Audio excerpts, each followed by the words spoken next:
Good morning, everyone. We're going to be singing in page 131 in the Blue Songbook, Angels from the Realms of Glory.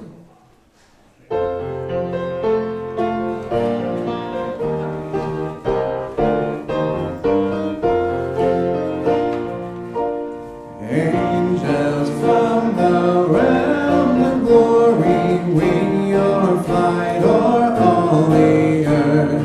He who sang creation's story now proclaim Messiah's birth. Come and worship, worship Christ the newborn King. Shepherds in the fields abiding, watching your flocks by night. God with man is now residing, on earth shines the infant light. Come and worship Christ the newborn King. Saints before the altar bending, watching long in hope and fear. Suddenly the Lord descending in His temple shall appear. Come and worship Christ the newborn King.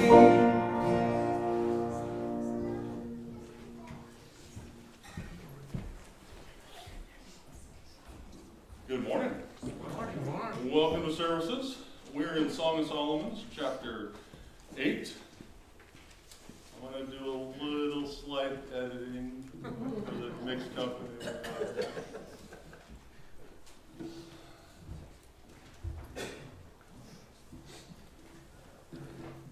Song of Solomon, chapter 8. Here we're looking at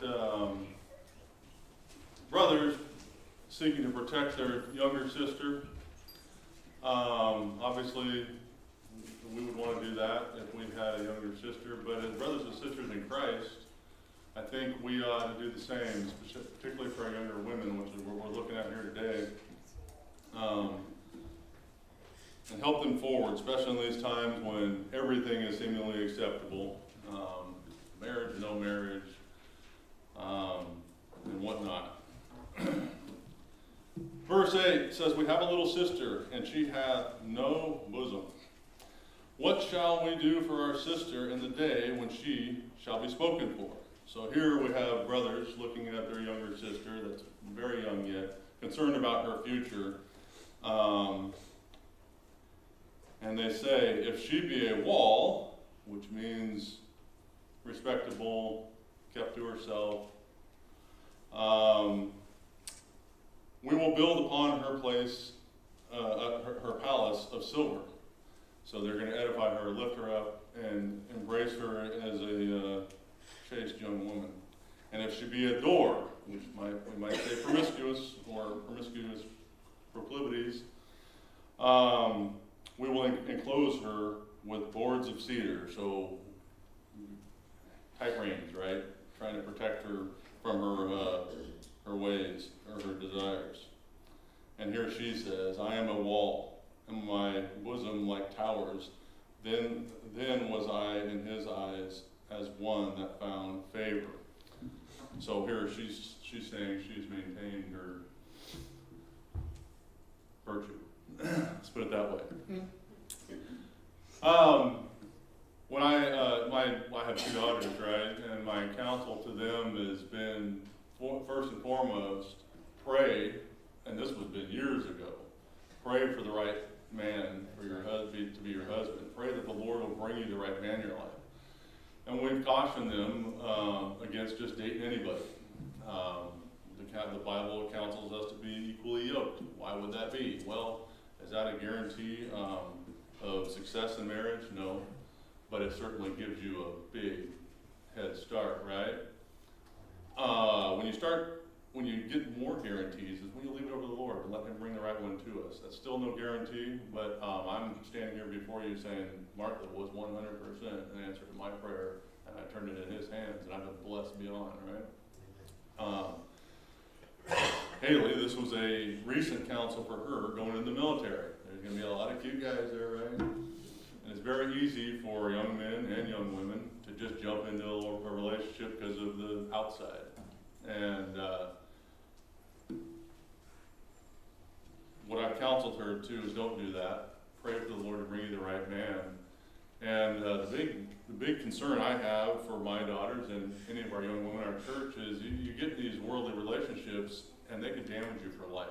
All of you know or may be in that scenario. You've had previous relationships or you know those who have immature relationships that carry damage for the rest of your life. And I would like to help my daughter circumvent that. We as parents can't guarantee that, right? But I think it starts with us. It's our responsibility to bring them upright in the Lord and teach them what a true, proper, and right relationship is. Protect them like we see the brothers seeking from young and bring them up in a fashion that of modesty. And I've been proud of my girls with all what's acceptable nowadays, seemingly, that my girls have maintained modesty, and that's from their mother's diligent teaching and encouragement through the Word. And I'm proud of them so far, but boy, this world has a way of taking that from us pretty quickly. And you know, especially now our kids, like many of you, are out venturing out and spreading their wings, right? Super proud of both of them right now that they are holding to these tenets.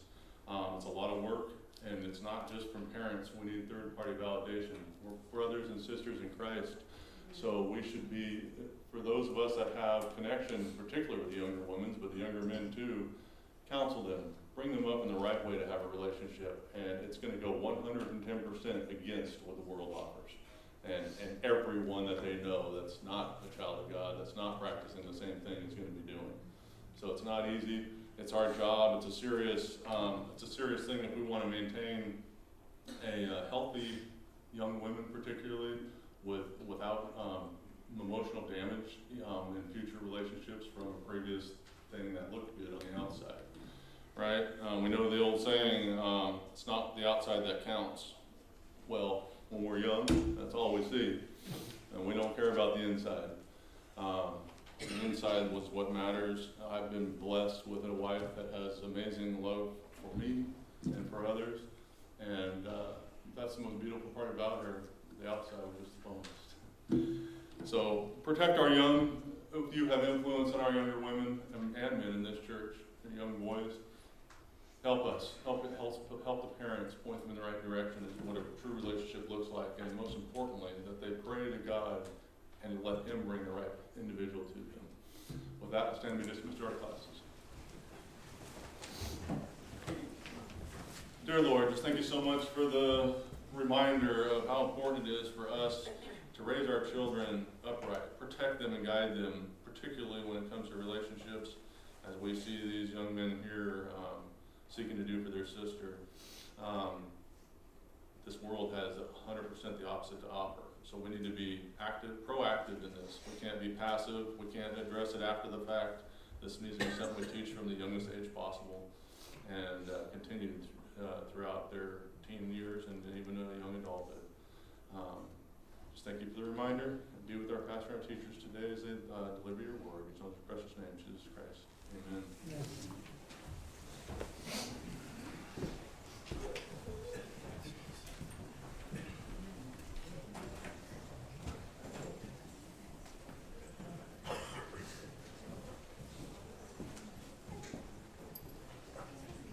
Good morning. Good morning. That is the shortest devotional Brother Bruce ever did. All we have to do, devotional out of Song of Songs. That's it. So here we are. Song of Songs. Right? Did you guys even know this is in the Bible? Anybody? What do you know about the Song of Songs?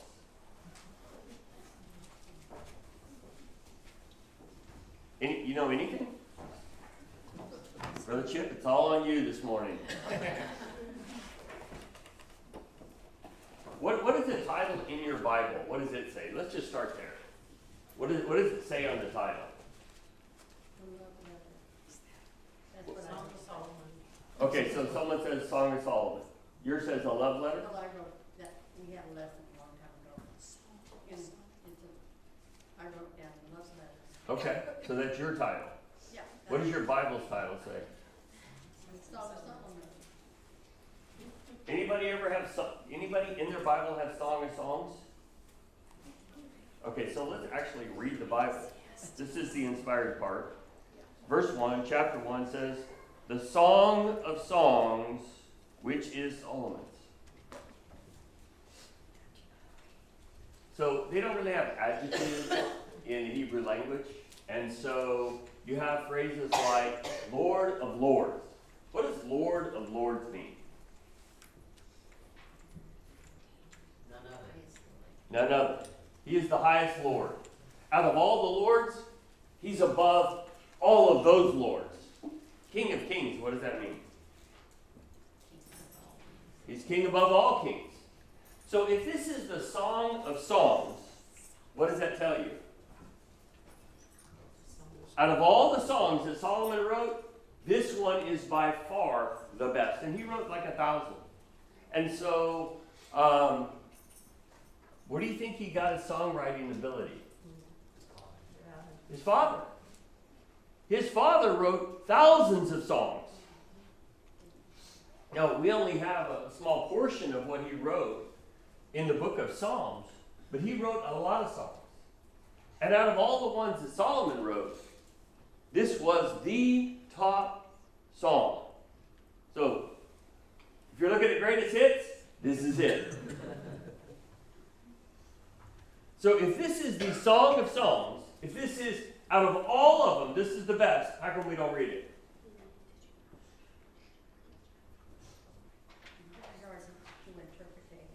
Okay, it's hard to interpret it.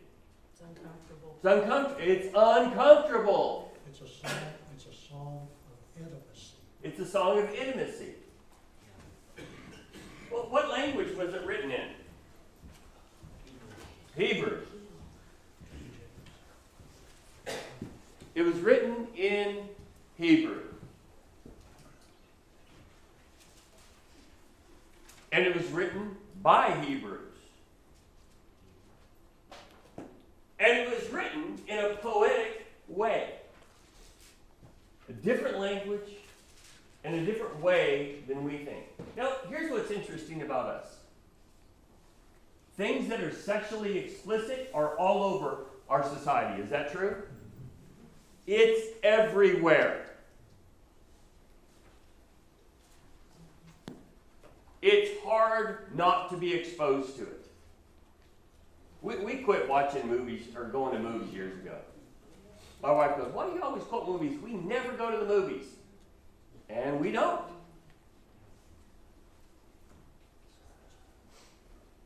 I was in a movie theater. The thing started. I got up and I left. I went to another movie. I sat by myself. It was like I was offended. I watched War Horse because I got offended at the other movie. And so I don't know that probably the last movie I went to was like with Ryan years ago. It's because of this issue. It's so explicit. But here's the thing. We see it on movies. We hear it in music. We see it on billboards. It comes in our mailbox. These scantily dressed women. You see it in public.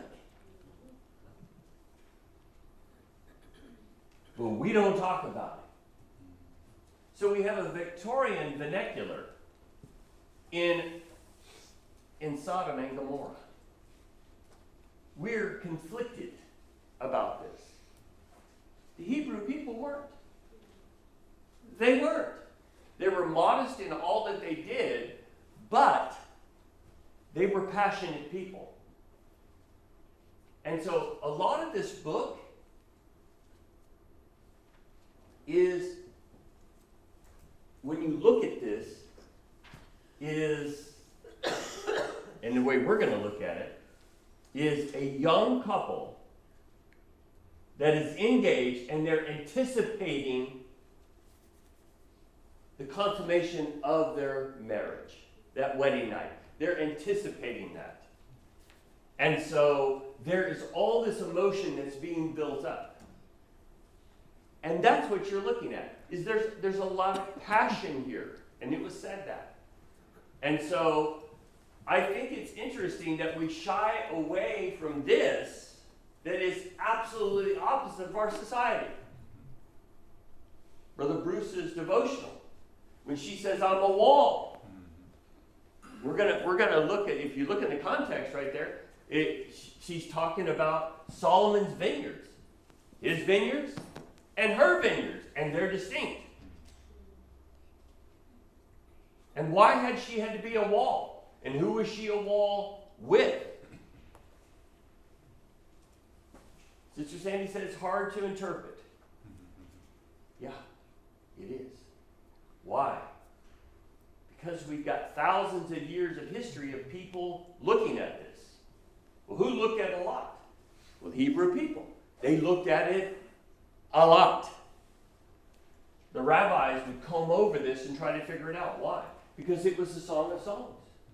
Like, if this is the song, we want to know it. We want to understand it. We don't want to shy away from it. Because if we can get this, then we can get the message of it. Well, unless you believe there is no message. We're going to talk about 3 different ways to view this. And I have thought about 100 different ways to present this to you. I've anguished over this. I didn't sleep over this. Because I want you to understand. Because if you do understand, it'll be great. So I'm going to present to you 3 different ways to look at this. The first way is, it's called the storyline view. So if you're taking notes, it's called the storyline view. And the storyline view is, very simply, there is no storyline. That's the storyline view. The view is that this is a collection of poems that are stitched together into one long poem. That's the storyline view.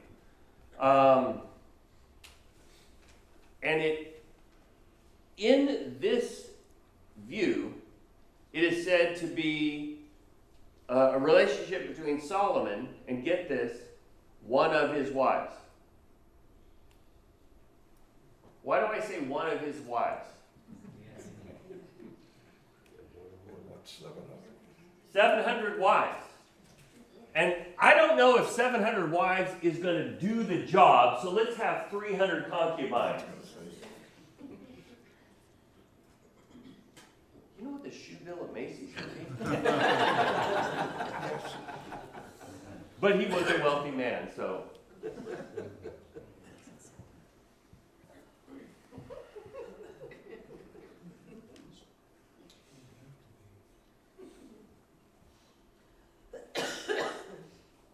Here's the problem with the storyline view.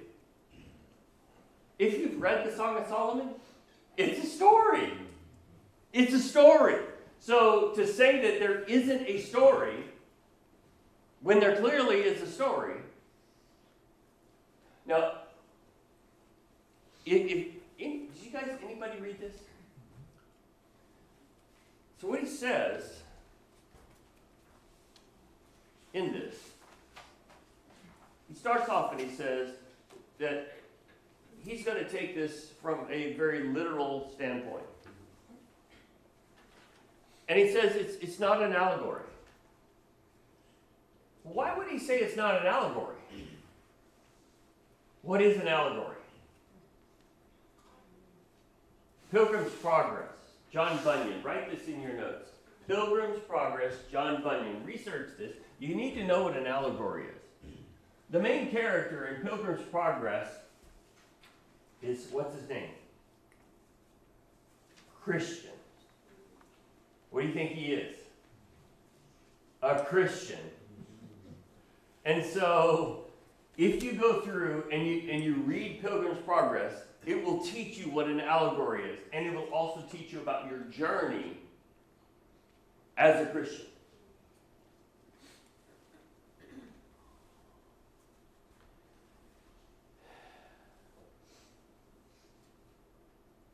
Now, while it may not be an allegory, it is analogous. And there's typology. Another thing in looking at this and kind of studying this I thought was interesting is that, you know who does the bulk of the talking? Brother Bruce is going to tell us. Who does the bulk of the talking?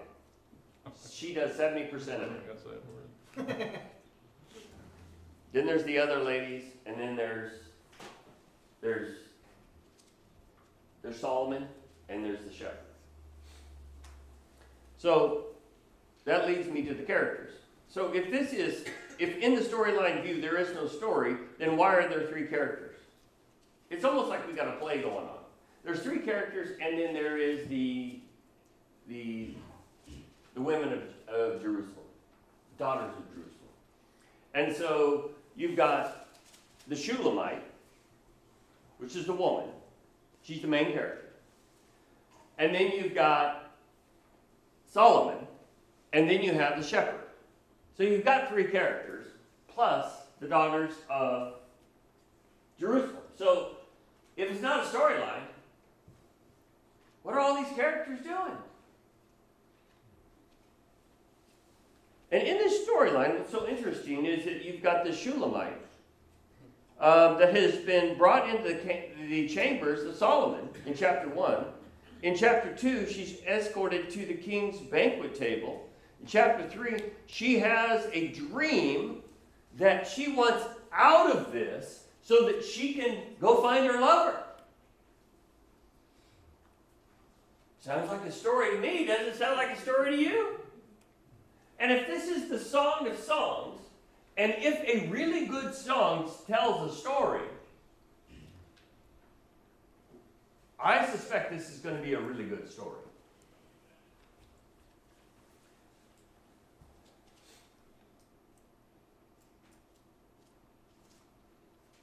Chapter 4, we see language that speaks very admirably about the Shulamite. Chapter 5, she hears a knock at her door. She's reluctant to get up. She finally decides to get up. She answers the door, hoping it's the shepherd. He's not there. She goes and chases him. To me, this seems like this could be a setting for a really good short film.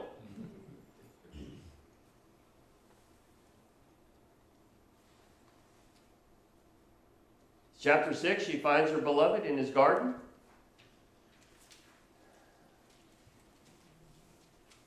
At the end of the chapter, the people are asking her to return because she had left them.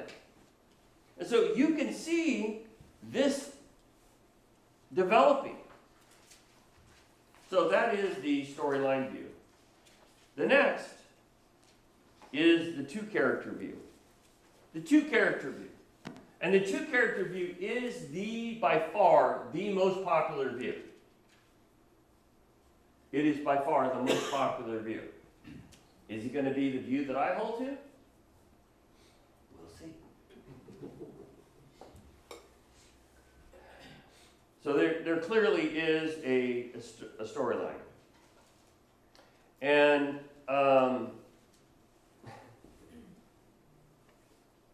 the way the storyline view goes is that Solomon sees this woman and she's super beautiful. And so he wants to marry her. And so he woos her. And she don't want nothing to do with him. And so he picks a different angle. And he poses as a shepherd that he might get her at a different angle. And so this is the two-character view, is that Solomon and the shepherd are the same person. What's wrong with this view?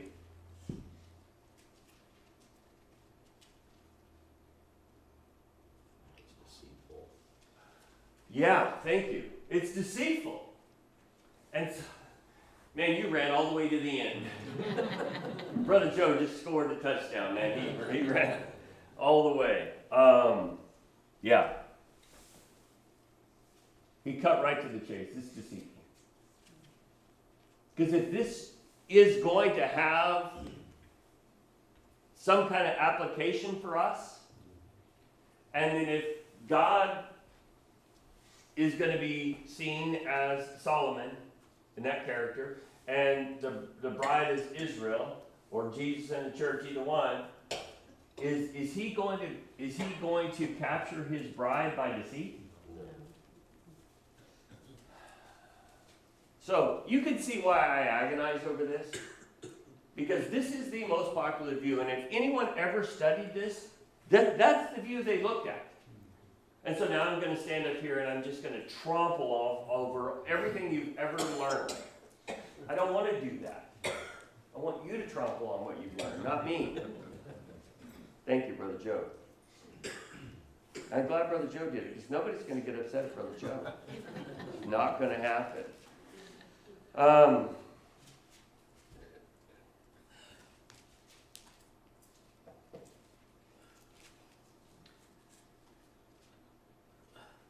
The other thing is,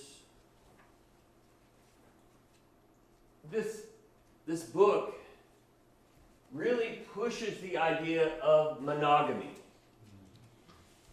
Her love is for the beloved. That's where her love is, for him. Is she wooed? Yes. Is she tempted? Uh-huh. Who wouldn't be? Does she remain faithful? Yes. Does she return?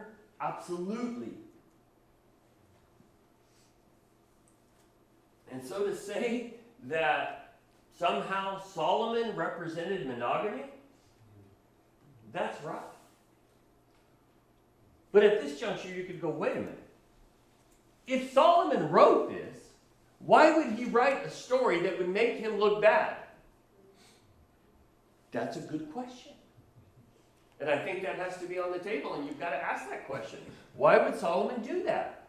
Would you ever put yourself in a bad light? If he wrote this later in life, he may have realized the error of his ways. May have realized the error of his ways. Wisdom, hopefully. Well, here we have the Shulamite. Like, she is the star of the story, but when you look at her account of herself, it's not favorable at all. Everybody else thinks she's beautiful, but she does not think she's beautiful. Do you see that? Have you ever done something and saw all your flaws and someone goes, that was magnificent, and you're like, thank you. Let me remind you of the book we just went through, Ecclesiastes. Here's Solomon, the wisest man. Here's Solomon, the richest man. Here's Solomon, a guy that's got an amazing kingdom. And when you read Ecclesiastes, what is his view of his efforts of life? Vanity. Like, basically what he's saying is, I did all of this to no avail. None of it was satisfying. So, others speak of his life and say, that's amazing. He speaks of his life and says, it's a vapor. It was like smoke. I think the Hebrew word is hevel. It's hevel. Vapor. Did you translate hevel?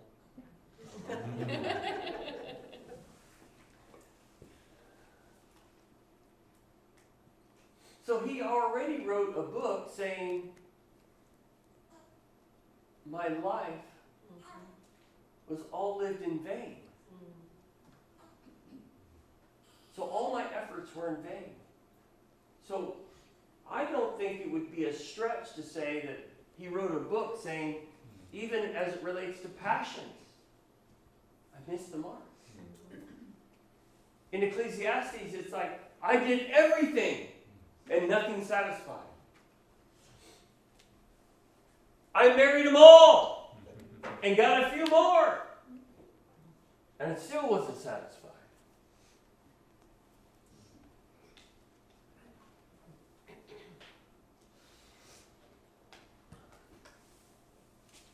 I'm actually going somewhere with all this. And it's the third character view.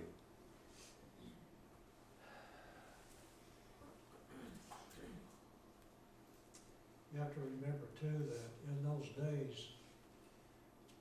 kings married the daughters of other kings to maintain peace within the nations. And some of these wives may have been for that purpose, because Solomon was not always willing to look to God for divine protection. He trusted in his own ways.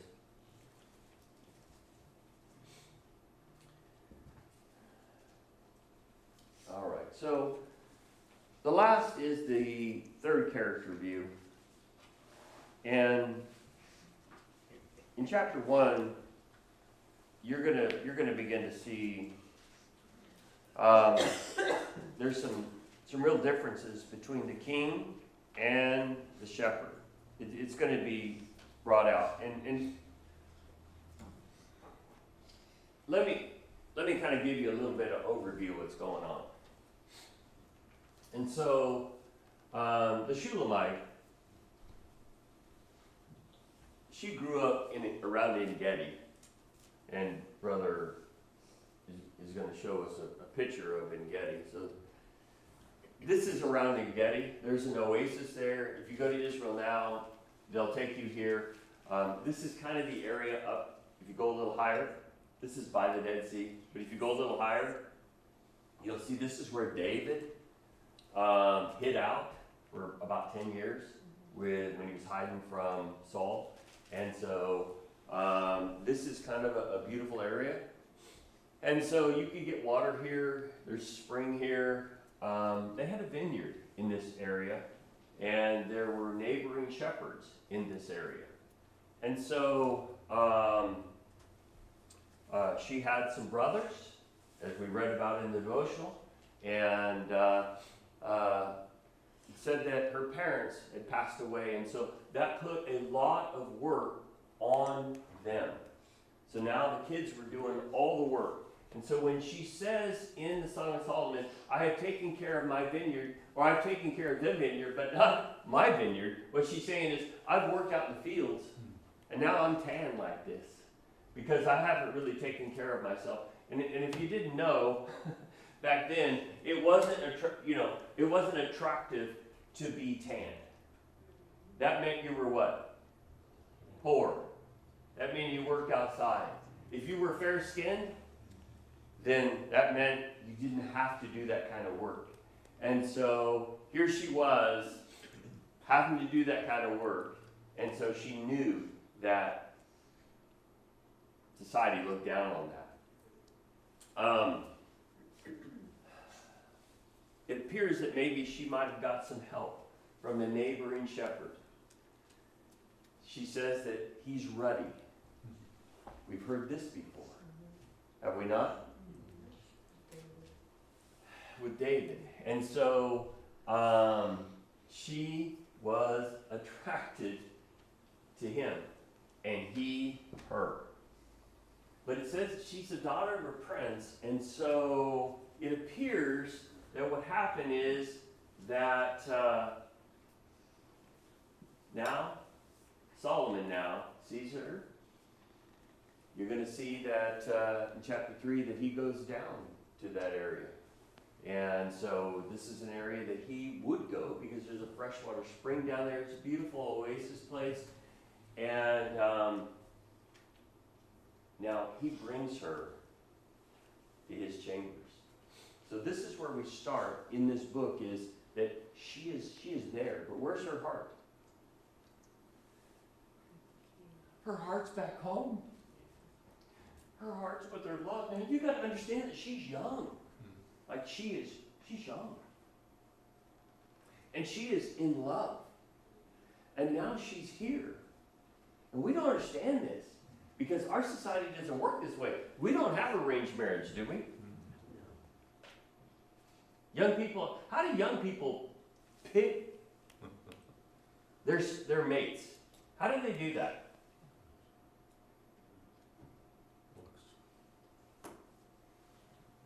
Attraction and common interests. Usually the first thing is by physical attraction. Well, today they do it online. Yeah. But yes, physical attraction. And even though the males only speak a small percentage in here, you know what they're speaking of? Her physical looks. It's all physical with them. What is she speaking of? Smell, the emotions, the character. They see a lot more.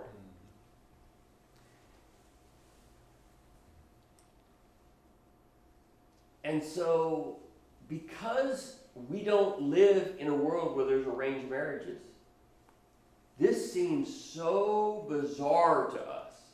But you could see, because she had already given her heart away, this is kind of difficult for her.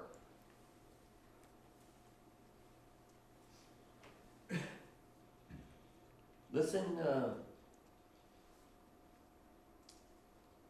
verse 2 says, "Let him kiss me with the kisses of his mouth, for thy love is better than wine." So she's young, and she is infatuated, and she's saying that your kisses are intoxicating. Because of the savor of thy good ointments, thy name is an ointment poured forth. Therefore do thy virgins love thee. Draw me, and I will run after thee. The king has brought me unto his chambers. So when I say that there's a distinction between the shepherd and Solomon, this is where you see it. My heart is there, but I am here.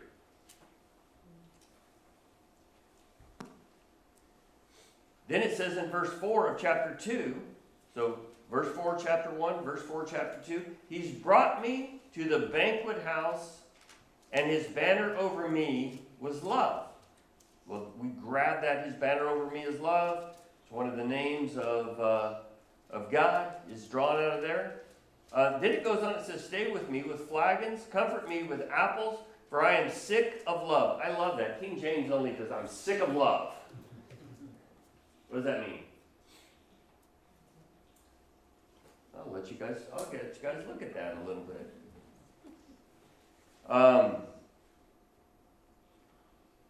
She's overcome with love. Yeah. And so, what's happening here is her love and her heart is towards the shepherd, but the king is trying to woo her.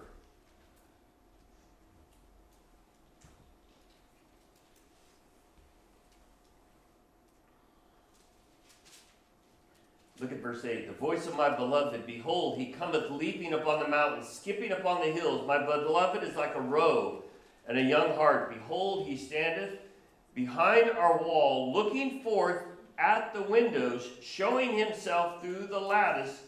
My beloved spake and said unto me, rise up, my love, fair one, and come away. What is going on? She is at the king's palace, and where is he? He took a 50-mile trek to get there, and he's outside the walls, and he's telling her what? Come with me. But I'm getting this Romeo and Juliet kind of feel going here. Like, this is the Song of Songs. This is amazing. It's like one and you understand who all the characters are and what's going on, it's like, I see what's going on. Here you've got this individual that clearly is not into monogamy at all. And why do I say that? Go over to chapter 6, verse 8. There are 80 queens and 80 concubines and virgins without number. And so with the king, with Solomon, he at this point has 60 wives and 80 concubines, and he's got virgins without numbers. He's got women galore, and he wants one more. That tweet right there. And so here you see him coming down. In chapter 3, we get to chapter 3, and she's having a dream. I will rise now, in verse 2. Well, verse 1 says, by night on my bed, I saw him. So, in her dreams, she's seeking her loved one. She's in the palace, but she's seeking him. She's having a dream. I will rise now, and I will go about the city and the streets and the broad ways. I will seek him whom my soul loveth. I sought him, but I found him not. The watchmen that go about the city found me, to whom I said, see him whom my soul loveth? Now this is so interesting. Is you find these exchanges with these watchmen here, and then you'll find it later on, and the watchmen don't know who she's talking about. If her love was Solomon, would the watchman know who he is? Okay, he's the king, anybody? He's the richest guy? Like he's the top, at this point, he would be the top dog. Everybody would know who he is, right?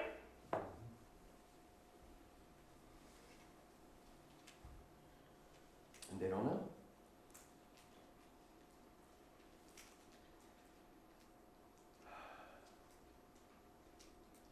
So then you read the end of chapter 3, and it starts in verse 9. It says, and Solomon made himself a chariot of the wood of Lebanon. He made pillars thereof of silver, and the bottom thereof of gold, and covering of it purple, in the midst thereof, being paved with love for the daughter of Jerusalem. Go forth, ye daughters of Zion, behold the king Solomon, with the crown wherewith his mother crowned him on the days of his espousals, and the day of the gladness of his heart. And so you see him in these chariots. And it's talking about, at this point, that his mother gave him a crown on the day of his espousal. So, it's plural. I'm not sure what's up with that. Then in chapter 4 and 5, so in 4, verse 8, verse 10, and in chapter 5, verse 1, you see this term spouse. And so you might go, there it is. This is his wife because it says that's his spouse. Problem is we're reading it in what? What language are we reading it in? English.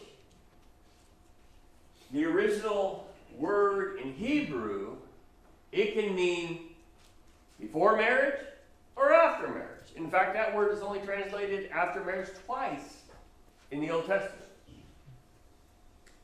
Now, here's something that we have to think about that we don't do here. They had a betrothal. What do we have? An engagement. They're roughly the same, but not so much. The betrothal is what? The betrothal is like you're married except for the consummation part. And so Paul tells those in Corinth, I've espoused you to one husband. Jesus says, I go, in my Father's house are many mansions, John 14, but I go to prepare a place for you. That's part of that betrothal. The dowry is part of the betrothal. What did Christ give? Everything. Ephesians 5. And so this is kind of what's going on. Well, is she betrothed to two people now? No, because that young shepherd, he had to come up with what? A dowry. What do shepherds not have? Money. What's not a problem for Solomon? Money.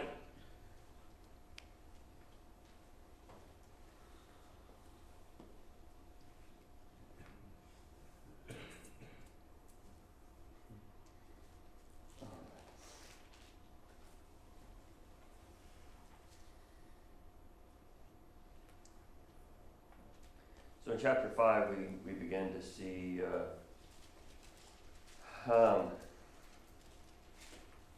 the shepherds speak in this section. And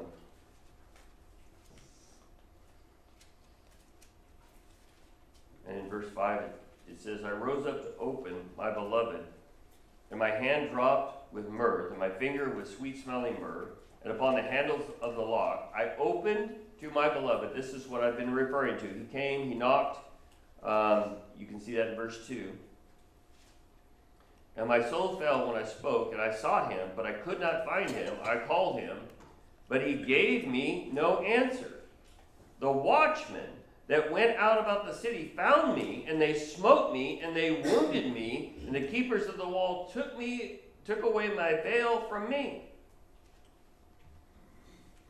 And so she's out chasing this other man when she is espoused to the king. How do I know that? She had a veil. Well, they would wear a veil during the betrothal period that says, she's mine. She's off the market. And so she wasn't doing what she was supposed to do. They were a little heavy-handed with her for sure. Look at verse 8. I charge you, O daughters of Jerusalem, if you find my beloved, that you tell him, I am sick of love. I just can't read that without laughing. I'm lovesick. I'm aching for him. And then she goes on and explains. My beloved is white and ruddy, the chiefest among 10,000. And then she explains it to them further about him. And so they together seek him with her.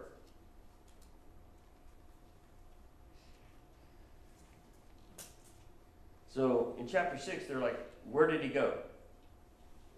In verse 2, it says, my beloved has gone down into his garden, into the beds of the spices. So he's back in Engedi. I am my beloved, and my beloved is mine. When we were in Israel, I bought a little spinner ring, and in Hebrew, you know what it said on it?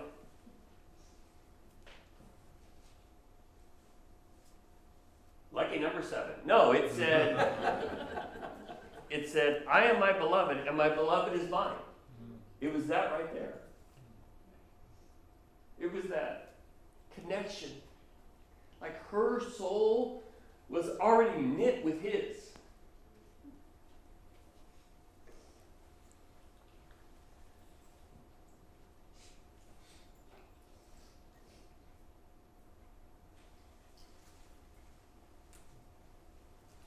I mentioned verse 8.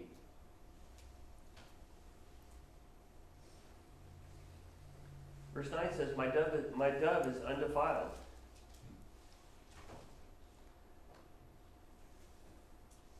So when the brother says, have you been a wall? And she says, I am a wall. It says that she's undefiled.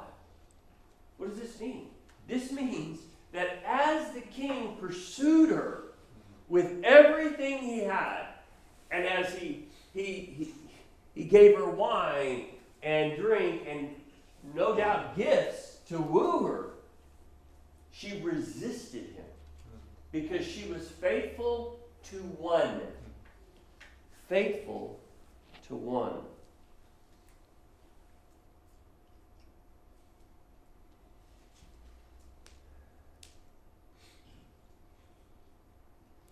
So, chapter 7. Chapter 7 is the one that a lot of people, they just shy away from. Because it has so much of that talk that really is anti-Victorian. So we'll do the same.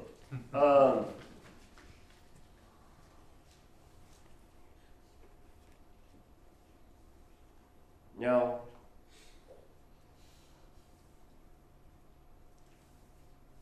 when you begin to read chapter 8, this is kind of her coming back during the devotional part that we looked at and meeting the brothers, and they're like, where are you at now? What's going on? And they had the exchange about her being faithful. And then she makes this comment about Solomon's vineyard and her vineyard, and how they're two completely different things. Now, this is language that we just really wouldn't understand. But if she had married Solomon, and Solomon is like, I give you a vineyard, it wouldn't be a his and a hers sort of thing. This is not a prenup. She's saying, we're separate. Nothing's happened. I did not make a commitment to him. And look at the last verse. Make haste, my beloved, and be thou a roe to a young hart upon the mountains and spices. And so now she's telling the young shepherd, let's get it, let's get with it. Like, I'm open, I'm free, I'm yours. Let's move this thing along. And so you can see this whole story unfold and how it can relate to us. What are the lessons that we could learn from this? Yeah. You're talking about chapter 7.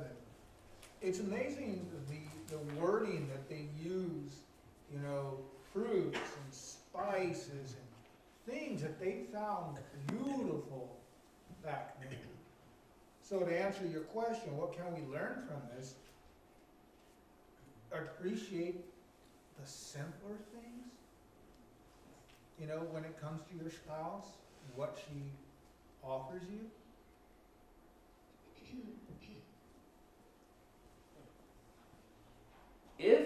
And it has traditionally been seen as our relationship collectively, whether it's Israel or now us as God's people to the Lord, if that's how it's been seen, and she was faithful no matter what the temptations were, should we be faithful the same way? Do you feel like every day that somehow the world is trying to draw you away from God? Somehow trying to make you compromise? It's just constantly. Now in her situation, he threw everything he had at her. It's almost as if he was a picture of the world. Here's what the world can offer. Here it is. Let me entice you. And the world does that. And it tries to draw us away from our first love. He tried to draw her away from first love. Now, so that's, I see faithfulness. And in that, he was not monogamous at all. And she was. How divided are we? When you look at my devotional, you look at the large context here as we're looking at the female and her virtue, and we want to raise virtuous women, but I think we need to do the same for our men, otherwise that becomes a very problem. We're trying to protect our daughters. Yeah. Yeah, raise godly men. In fact, there's a huge push I don't know if you've seen this, but it's like, we need godly men. The men have been left behind, have been forgotten.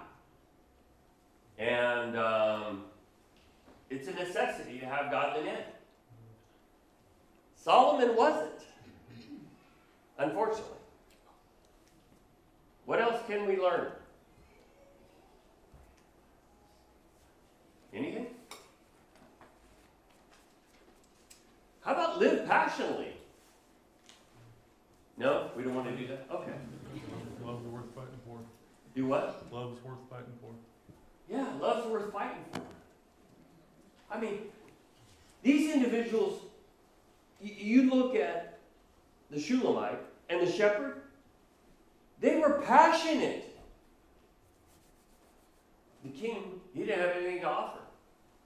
He had divided his heart so much there wasn't anything left. And I'm telling you, that's what the world would have us to do. He would have us to be so divided there's just nothing left.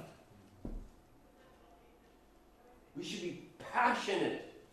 And how are you passionate? How do you kindle that fire?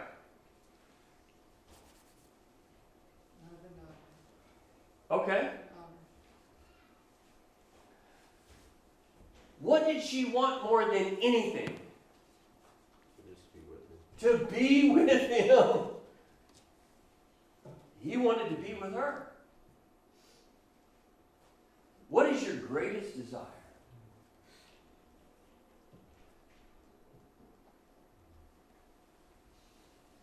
I started saying we don't watch much movies, so I'm going to end this way. Jack Sparrow was given a compass, and it said, this thing will point to your greatest desire. If we were given that compass to hold, to point to our greatest desire, would it point to God? Or would it just be pointing to everything in the world? If someone were to look at us, would they go, there's no question about it. He loved God. She loved God. They were passionate about God. At your funeral, what will they say? He loved this, he loved this, he did this, he fixed this, he did this. Or they say, he loved God. Thank you for your time. Wait. Come on. You said